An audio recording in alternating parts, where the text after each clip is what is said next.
Bismillahirrahmanirrahim. Alhamdulillahirrahmanirrahim. Maliki yaumiddin. Iyyaka na'budu wa iyyaka nasta'in. Ihdinas siratal mustaqim. Siratal ladzina an'amta 'alaihim ghairil maghdubi 'alaihim waladdallin. Amin. Assalamualaikum warahmatullahi taala wabarakatuh. Alhamdulillah, wassalatu ala rasulillah wa ala alihi wa sahbihi wa man walah.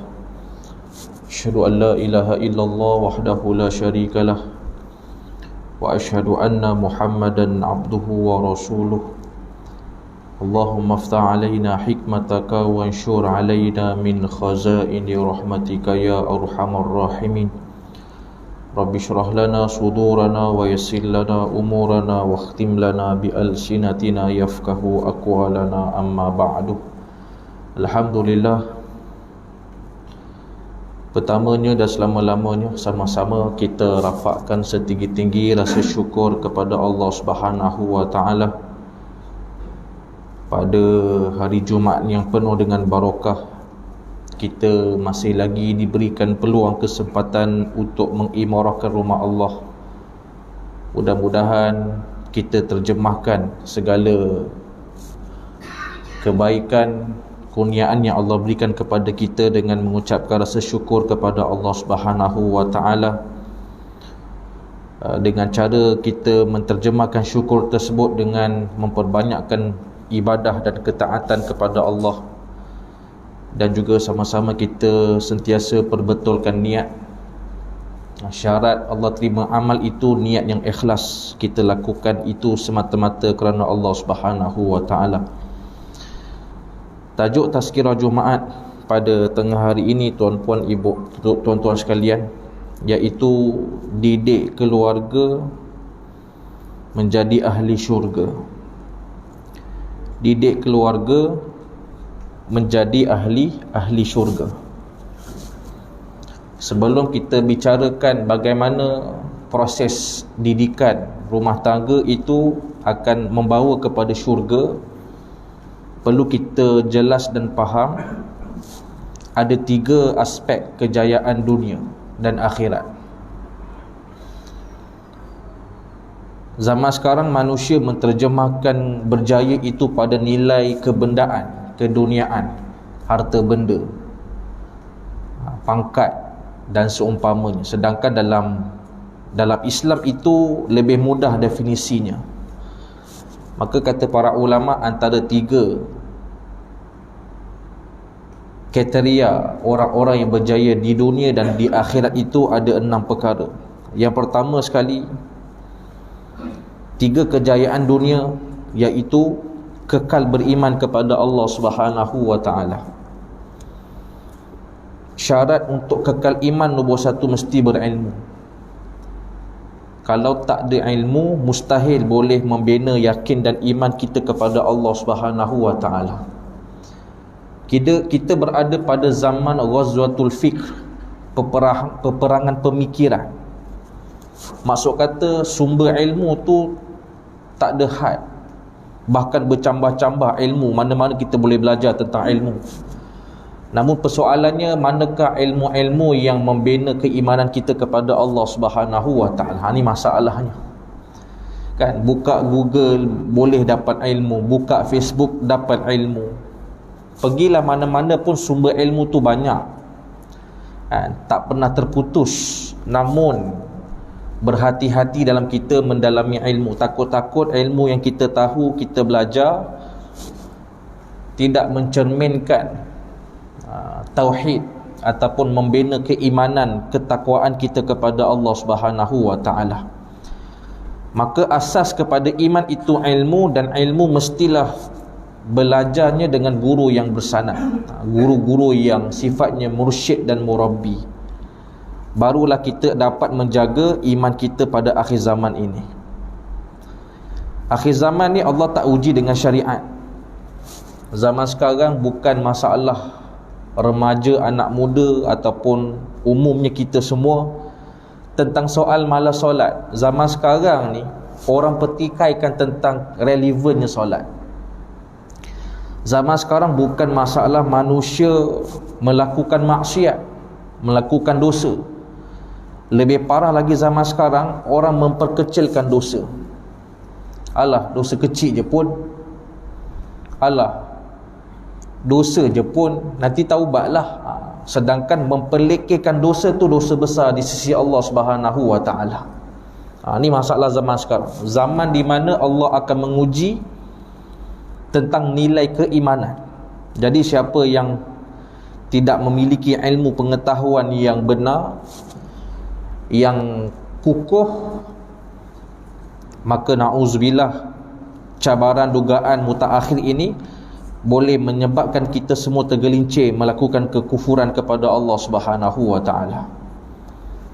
Yang kedua, tanda orang yang berjaya di dunia mampu melakukan ketaatan ibadah kepada Allah. Kan? Zaman sekarang ada orang tanya, sekarang ni krisis perang, kan, Rusia dengan Ukraine, nak buat apa? Kan, apa persiapan kita? Semua resah, semua duk kalut bimbang. Jawapannya simple tuan-puan sekalian.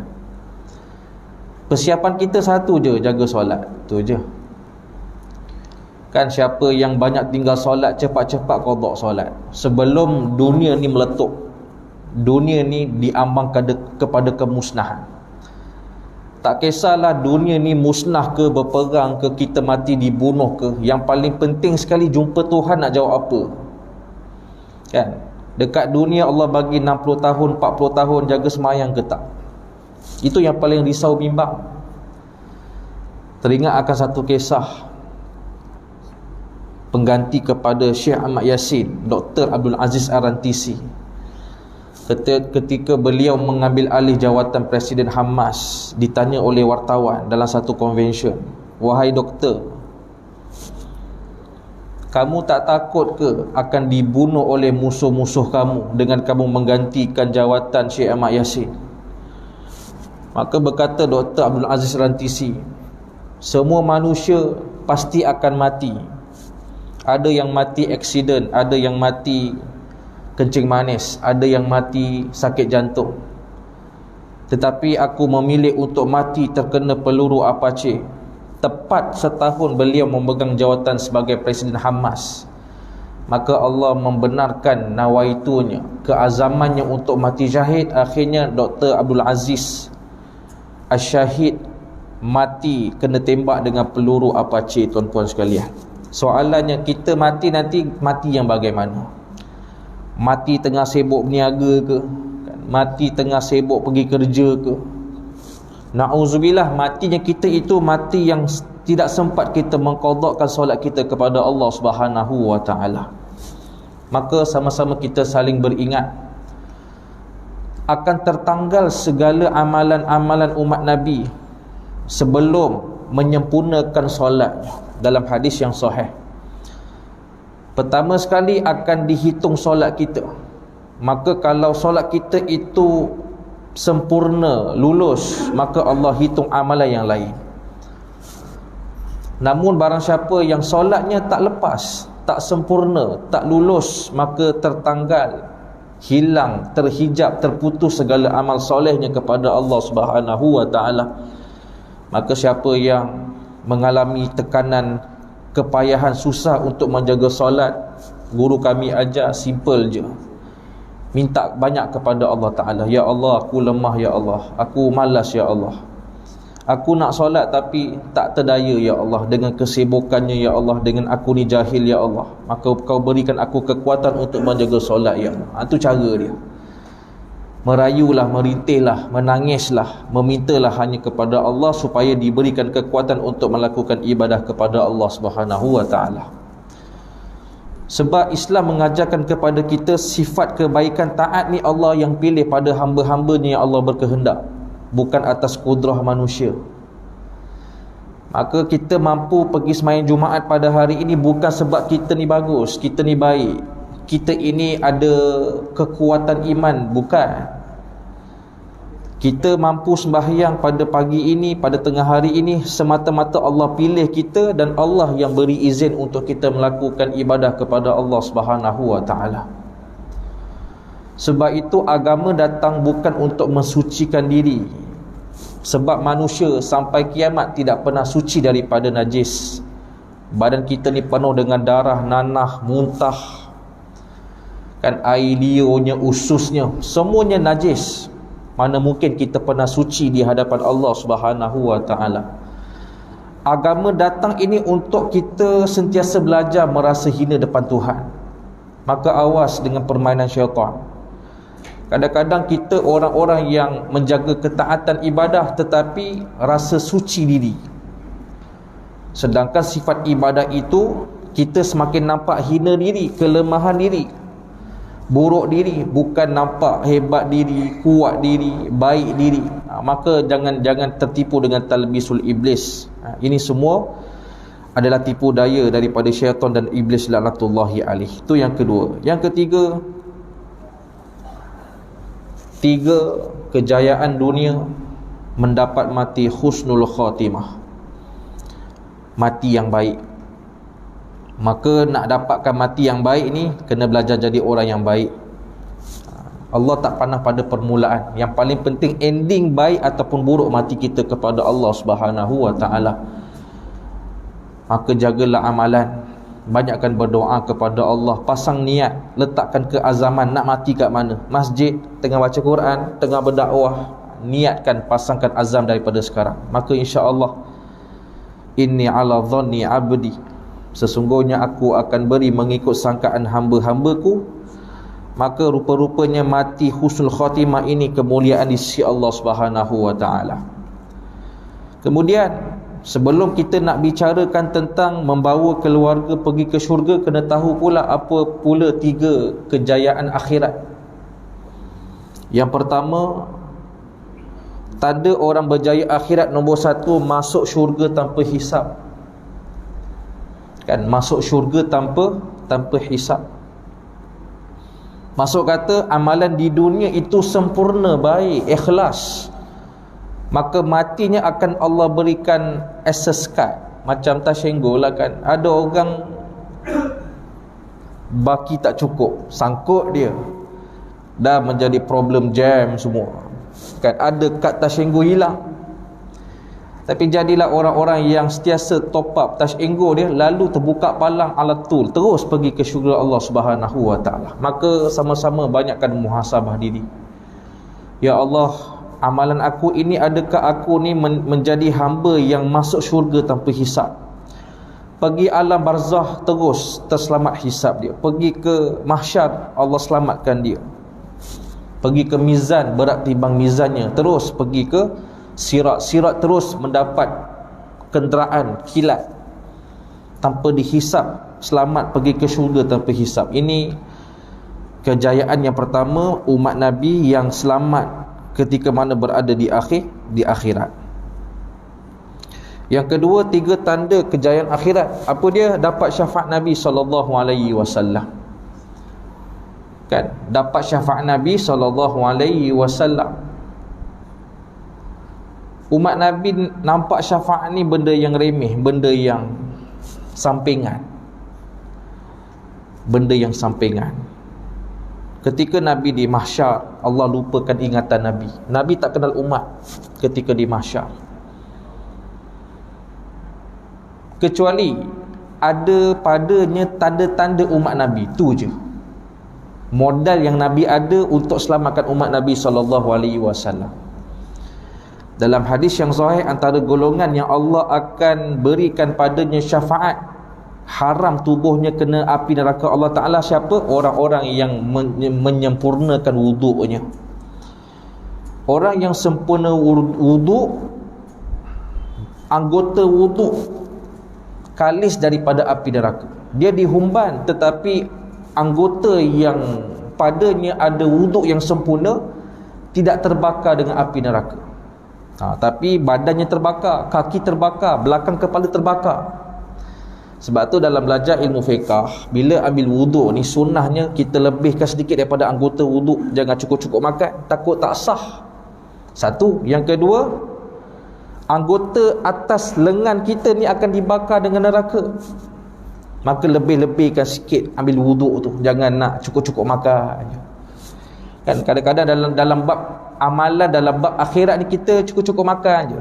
Sekadar semayang fardu, cukuplah semayang 2 rakaat. Dia main cukup-cukup makan je. Tapi dalam bab dunia semua nak berlebih-lebihan.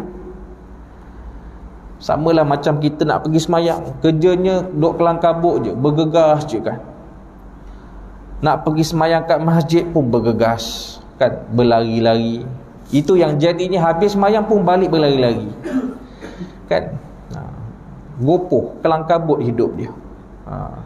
Berlari-lari tu pula pun Allah jadikan sifat balasan dia. Nak mengejar dunia pun tergopoh-gopoh, masuk office pun tergopoh-gopoh, nak balik rumah petang kan, dah lewat malam, tergopoh-gopoh nak balik rumah. Hidupnya gopoh-gopoh. Tak pernah dia menikmati momen setiap perbuatan ketika di tempat kerja ataupun ketika dia beribadah kepada Allah Subhanahu wa taala. Kalau dalam istilah saintifiknya disebut sebagai apa? Moment present. Apa moment present ni?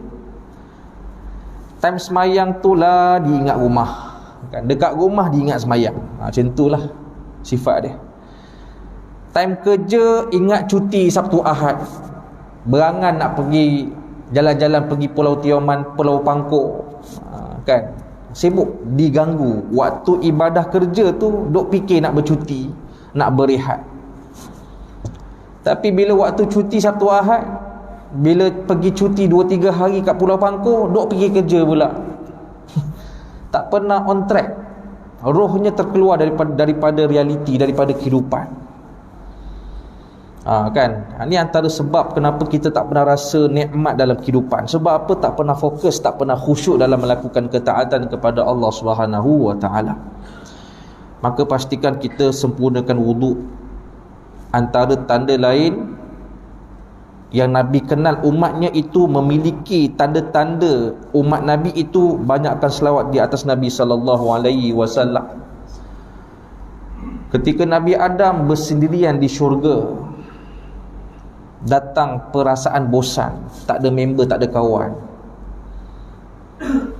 Tiba-tiba Allah tidurkan Nabi Adam sebagai satu kerehatan, rehat. Dalam tidurnya Nabi Adam termimpi wajahnya Hawa sangat cantik.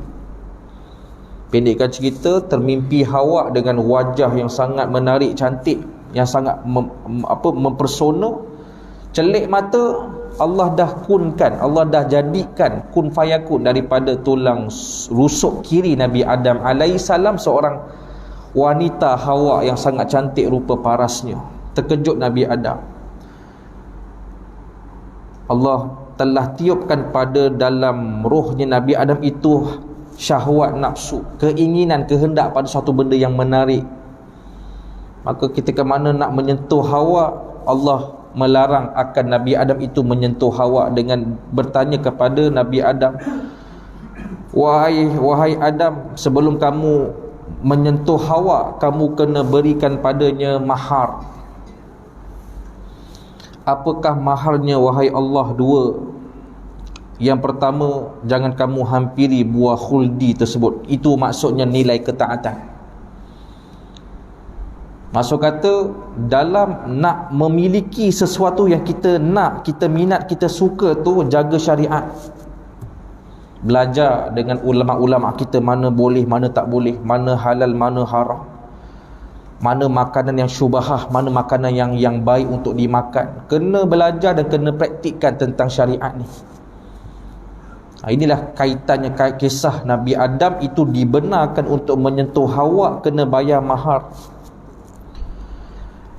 Kemudian yang kedua mahar sebelum kamu menyentuh Hawa ini, iaitu hendaklah kamu selawat ke atas Nabi Muhammad sallallahu alaihi wasallam. Maka diajarkan kepada Nabi Adam bagaimana cara selawat ke atas Nabi sallallahu alaihi wasallam.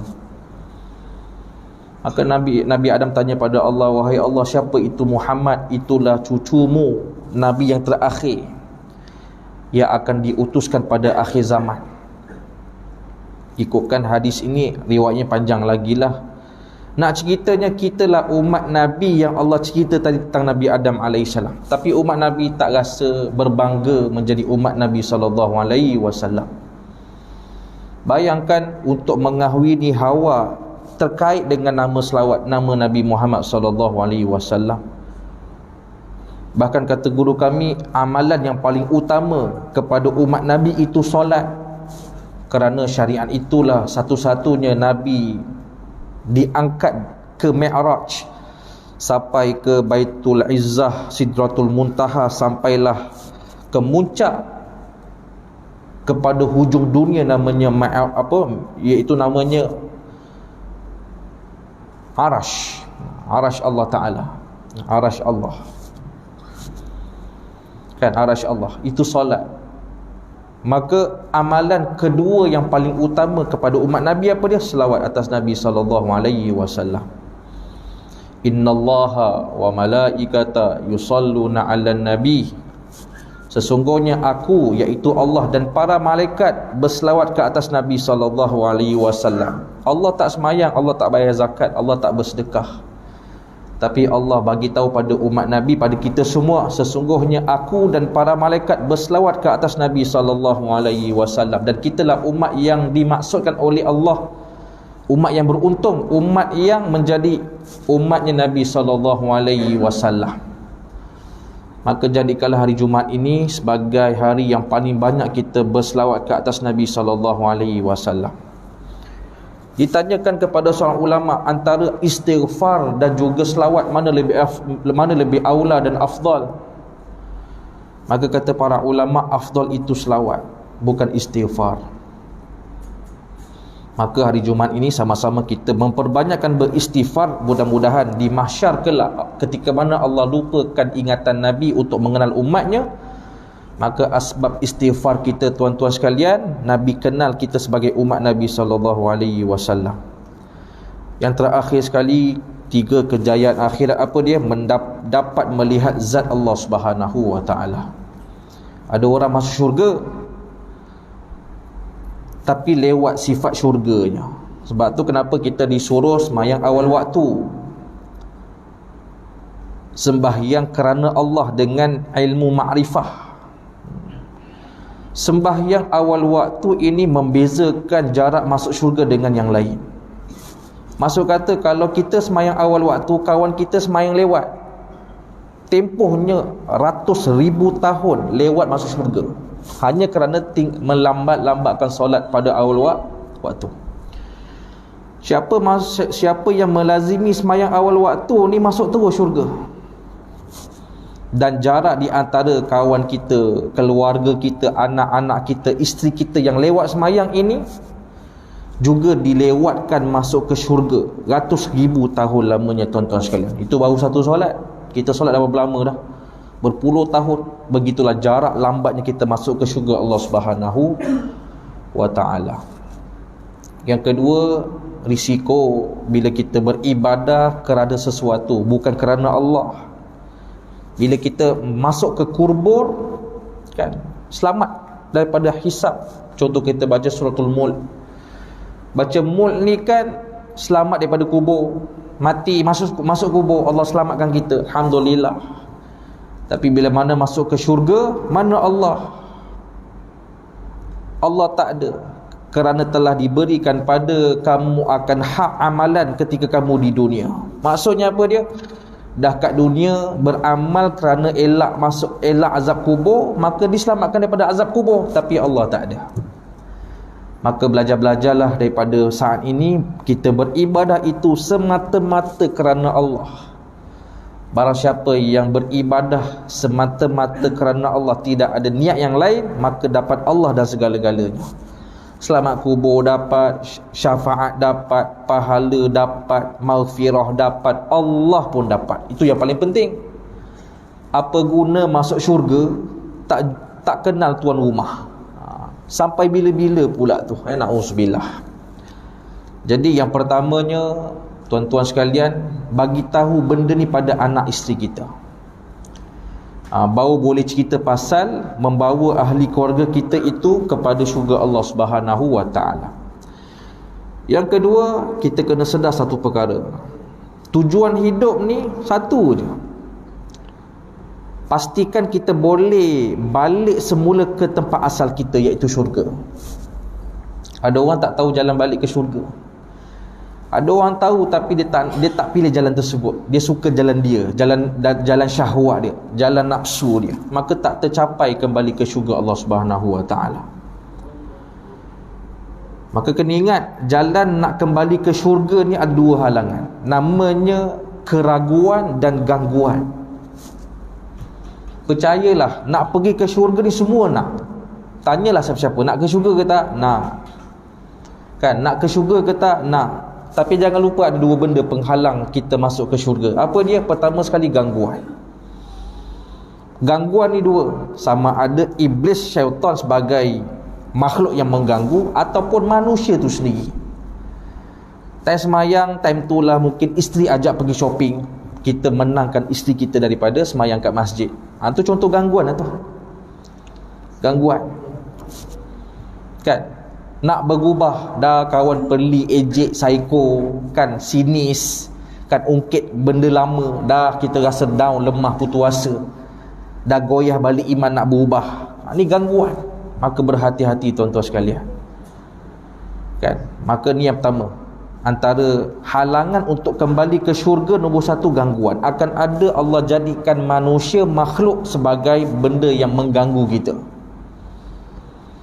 Dan gangguan ini juga boleh berlaku dalam bentuk dunia benda. Manusia ni sebenarnya sentiasa kufur kepada Allah, sentiasa kufur kepada Allah Ta'ala. Kufur yang bagaimana? Nak tanya pada tuan-tuan sekalian, bila sebut kaya, bayang apa semua? Bila sebut kaya, bayang apa? Bayang kereta besar, rumah besar, kan, bayang bank, bayang syarikat, bayang perniagaan. Masya Allah, tabarakallah. Ini semua benda-benda yang bersifat kufur kepada Allah Ta'ala. Contoh, nampak kereta besar, kita cakap apa biasanya? Kereta orang kaya. Kita tak sebut kereta kaya dah, kita sebut kereta orang kaya.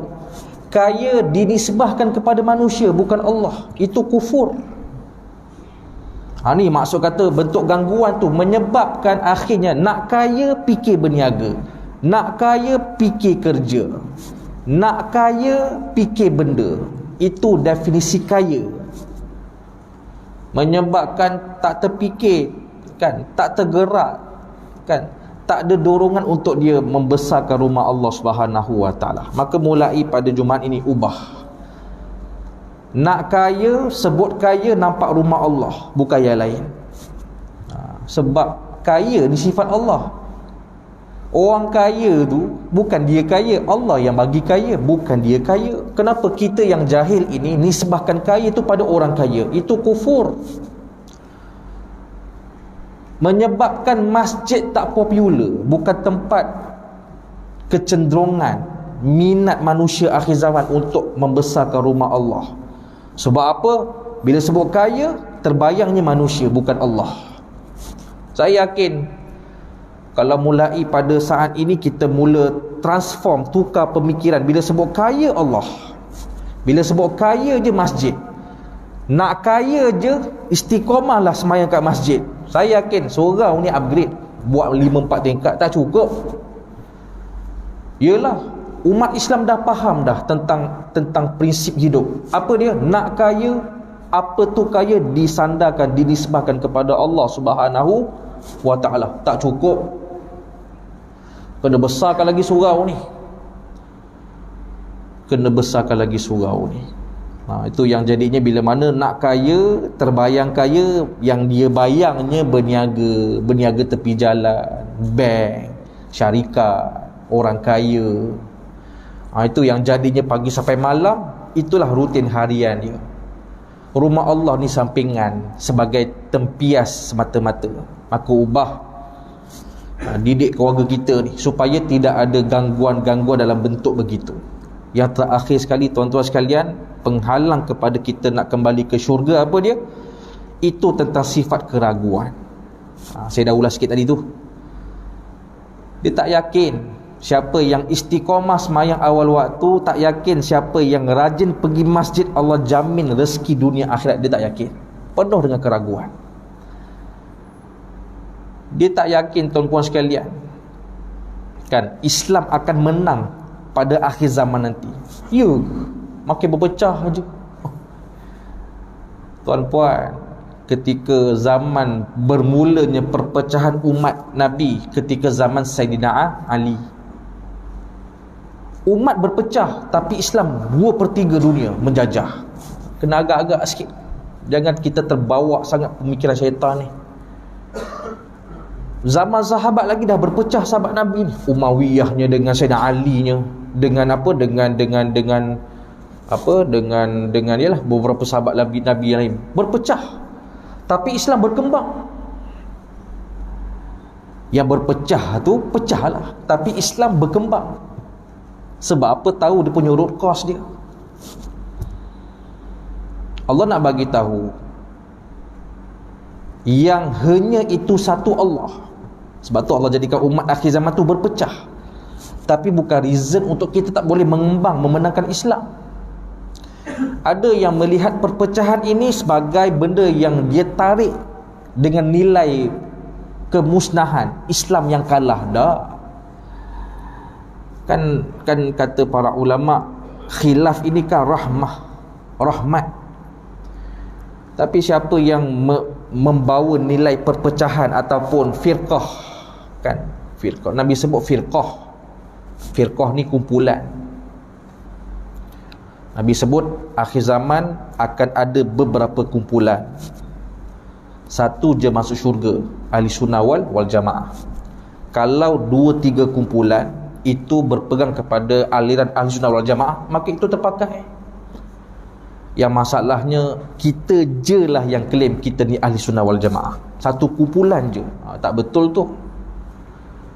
Maka kena ingat, zaman sahabat lagi banyak perpecahan, tetapi Islam terus maju, meningkat sehingga menjajah dunia 2/3 dunia, tuan-puan sekalian. Maka jangan ada keraguan.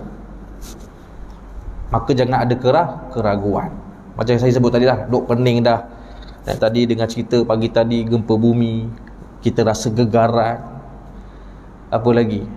Ukraine, Rusia berperang, NATO bila pula nak start berperang dengan Rusia. Macam-macam polemik. Ini semua benda-benda ilham yang datang keraguan dalam jiwa kita yang akhir tak beramal. Dia resah je, amal tak tambah, solat tak qada. Apa lagi? Simpanan yang banyak dekat bank tu tak dikeluarkan untuk bantu orang yang susah. Dia dilema, terperangkap dengan perasaan, dengan suasana keadaan. Orang beriman sifatnya bergerak, tidak terperangkap dengan suasana dan keadaan. Orang beriman inilah yang mencipta keadaan, yang memecahkan kebuntuan. Orang beriman. Maka sebagai rumusan kesimpulannya, tuan-puan sekalian, simple sahaja. Tugas kita sebagai orang yang beriman nombor 1, yakinlah dengan survival Islam. Kita berada pada fasa yang keempat, pemerintahan yang makin zalim, tetapi fasa peralihan Islam menang pada akhir zaman. Maka optimislah kepada Allah, sangka baiklah kepada Allah dengan apa yang berlaku, dan sama-sama kita berusaha untuk menyatu padukan umat Islam. Dan yang terakhir sekali, jaga amal soleh kita kepada Allah Ta'ala. Kang mati Allah tanya, solat ke tak? Tak. Qada ke tak? Tak. Fardu ain belajar ke tak? Tak. Semuanya tak. Quran pandai baca ke tak? Tak. Pandai baca tahu mana ke tak? Tak. Semua tak. Aku bagi rezeki yang banyak, guna tak? Guna. Tu lebih kat bank tu, guna ke tak? Tak. Kenapa tak guna? Dah mati. Kenapa tak buat hibah, tak buat wasiat? Supaya harta simpanan tu mati je kita, maka terpakai harta tersebut, tidaklah tersangkut kat Baitul Mal. Kan trilion harta orang Islam tak dimanfaatkan, terbeku dekat Baitul Mal tu. Sebab apa? Jahil, tak buat wasiat, tak buat hibah untuk waris. Allah akan tanya. Sebab tu berhati-hati dengan harta yang kita simpan. Mesti dimanfaatkan. Sebab itu harta yang Allah beri mesti dikeluarkan. Maka itulah fungsi kita hidup di atas muka bumi. Dan mudah-mudahan didiklah isteri dan anak-anak kita tentang perkara ini, Mudah-mudahan kita sama-sama kembali kepada syurga Allah Subhanahu wa taala sebagai hamba yang beriman, dan bertemu kembali kita satu keluarga dekat rumah syurga Allah Subhanahu wa taala. Siru ala barakatillah. Mohon maaf terkasar bahasa, terlanjur bicara. Hanya Allah Taala saja yang dapat menyempurnakan perbahasan kita pada pagi ini. Aku qouli hadza wa astaghfirullah. Assalamualaikum warahmatullahi wabarakatuh.